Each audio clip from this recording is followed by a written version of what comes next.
That's Mad Dogs for you. We've got three of them right here. I'm thrilled. It's Mr. Philip Glenister, Marc Warren and Max Beesley. Come on out, guys.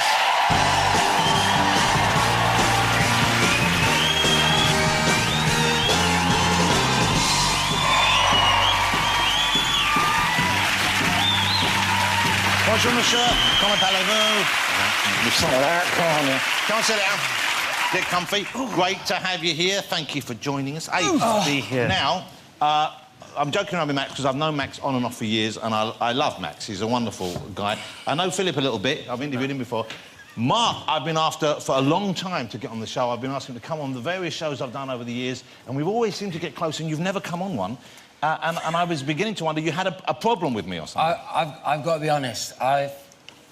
Like some people have a phobia of spiders and snakes. I've had a phobia of being on your show for 8 years. Well, that's not a great way to start the interview. No, but I think you're great. But I don't know. What did you think I was going to do to you? Do you know what? I think we should hug it out. Well, you weren't mixing me up with one of the great entertainers of the 70s. You didn't think something funny was going to go on, did you? Because I've never presented Top of the Pops. I just want to put that out there for you right now. Okay? It's a block, but I am into facing fears. Come here, let's face this fear. Come on. Like I would do anything. Like I would do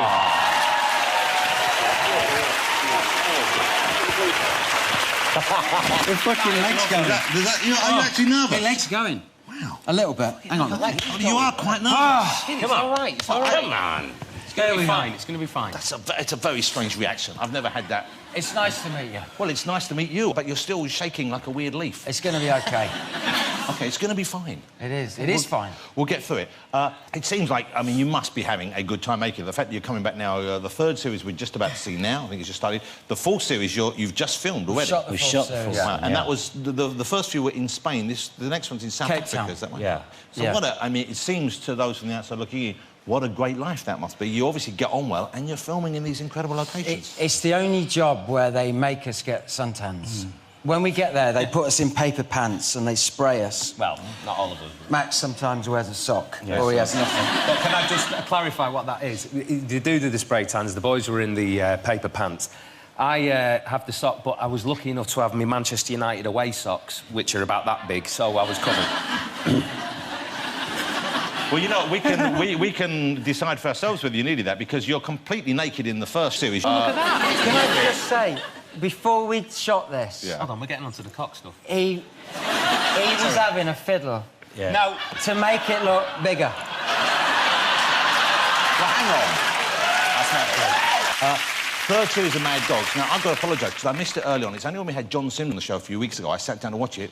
Wow, what a great series, and you're in your third one. For people who haven't seen it yet, how would you explain what's going on? And maybe you could each tell us about your characters, sum up your characters for us. It's basically about four guys that go off on a sort of jaunt to see a mate of theirs, Alvo, in Spain, and they get embroiled in some dodginess involving drugs and euros and money. So it spins out of control?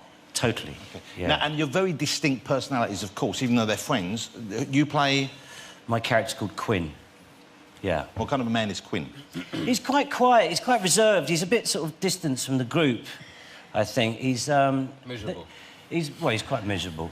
Yeah. But they're all kind of going through a sort of, not a midlife crisis, but they're just going through they're all quite unfulfilled in many respects, the characters. So unhappy men?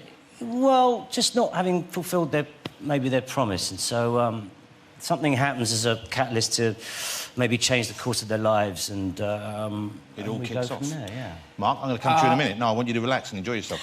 Listen, I'm in it now. You're right. You're here, you're in the zone. We're off. OK, so Marc... I play Rick. Rick's like a bit of a loose cannon. And, yeah, he's a loose cannon. So he's the guy who's going to do all the things... he's likely to say the things that everybody shouldn't say. But, I mean, one of the things that... Because me and Phil sort of were part of getting this whole thing going at the beginning. And a lot of it was about turning 40, you know, and just what it's like turning 40 for a guy. 50. And, well, Phil's now 50. Phil turned 50 in the last series. Thanks.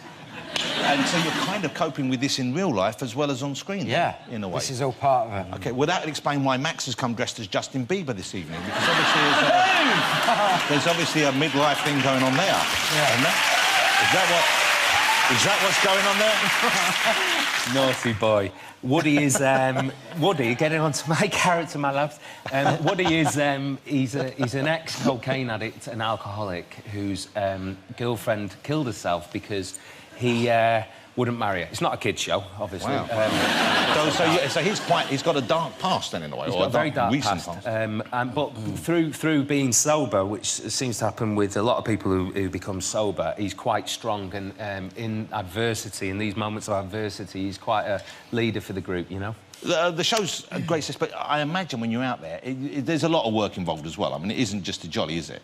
And filming in Spain, I mean, when I saw the early stuff from York, I thought, you know, it's kind of a bit, you know, remote and a bit... You're away from home comforts, is what I'm getting at. Do you miss that? Can you take your families out with you, or do you Skype? What do you do to sort of keep in touch with home? Well, Mark's single. I'm single, so I don't have anybody to come out. I'm looking for love. Twitter, Marc Warren. Are you serious? You're looking for someone? Would you like We're to... always looking. Well, that's nice. Well, let's use this show. Let's use this show. I am on Twitter. Let me establish. You're a straight man, I'm assuming? Yeah. Is that right to assume that? OK, Yeah. well, no... Are we doing this? OK, yes.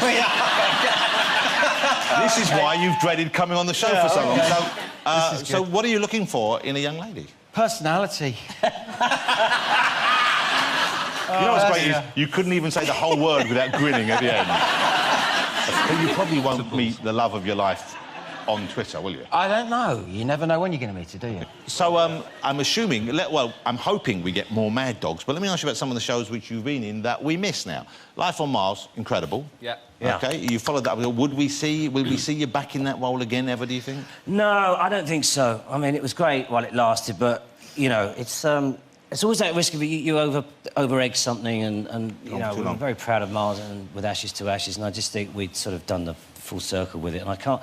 Also, I think part of the reason that the show was so successful was people like the nostalgia thing, and if we start getting into the 90s... You can't do it again that way, no. No, it's too recent. And Max, you're acting, I know you've got a great career, obviously Mad Dog's going great, but you still perform, you still play jazz drums and gig and do stuff like that? Yeah, I miss playing music. I enjoy it. I'm working in the States at the moment, which is great because it's tough out there. It's very tough out there. As an actor or as a musician? As an actor, yeah, doing a show called Suits in America. But back to your question, I miss the music immensely. I score movies, which keeps my hand in, and I play occasionally. Because you've played with so many people. I know you played with Paul Weller, we were talking about this earlier on, with Brand New Heavies. Lots of course, Take That, you played with pretty early, and Robbie, you've played with a lot. Rob, yeah, we did the 2003... But no, that tour, we did... I made a list of artists that I wanted to work with when I was about 11. I had a list of 20 artists, and I've been fortunate enough to work with 18 of them now. Wow. But I must say that that tour, 2003, we did Nebworth. I think we did 3 nights there, and that was one of the most exciting experiences. He's a phenomenal performer. He is incredible. He really I'm sure is. A lot of people... But of the 18, I know you've worked with many of them. I know you worked with Bucks Fizz, you worked with Kajagoogoo. I know a lot of them you worked with. I didn't work with Bucks Fizz. Who are the... So you didn't get... They're the two that you didn't work with. Yeah, they didn't want me. I wasn't good enough. Okay, no. OK, I want to show you a clip. This is the little clip before we show you this, because I want to say thank you to you guys for coming on. Mark, in particular, thank you for coming on. I've loved every second. Oh, good. Well, thank you. I'm really pleased you came on, because I'm a fan, and I want you to come. Here's a little clip of Max in action many years ago. I think you'll recognise the people he's working with. This is from 20 years ago. Have a look. This is a great clip. That guy was cool. It's good. But this guy over here is cooler. And the reason why he's cooler is because he's from Manchester. Well, hey! And he goes by the name of Max Beesley Jr. 1, 2, 3,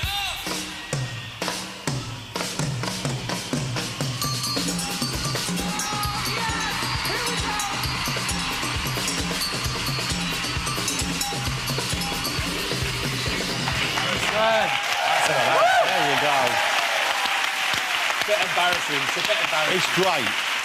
That's Max, and he was performing there with the fathers of One Direction. I don't know. That was great. I was going to get you to play a bit of drums, but you know what? I'm not going to do it that way. I just want to say thank you all for coming on. Mad Dogs is great. If you haven't been watching it, make sure you watch it. It's out of this world. You know, it feels like each week's a movie. It's back on June the 4th on Sky One. You can watch it all the other ways as well. But join me in saying thank you to Max, to Mark, to Philip. Thank you, guys. Thank you. Thank you so much. OK, we're going to take a break, but still coming up in the show, Gemma Arterton will be here, Carla Bruni, singing and chatting, Lee Evans, and we've got music from Primal Scream. Don't go away.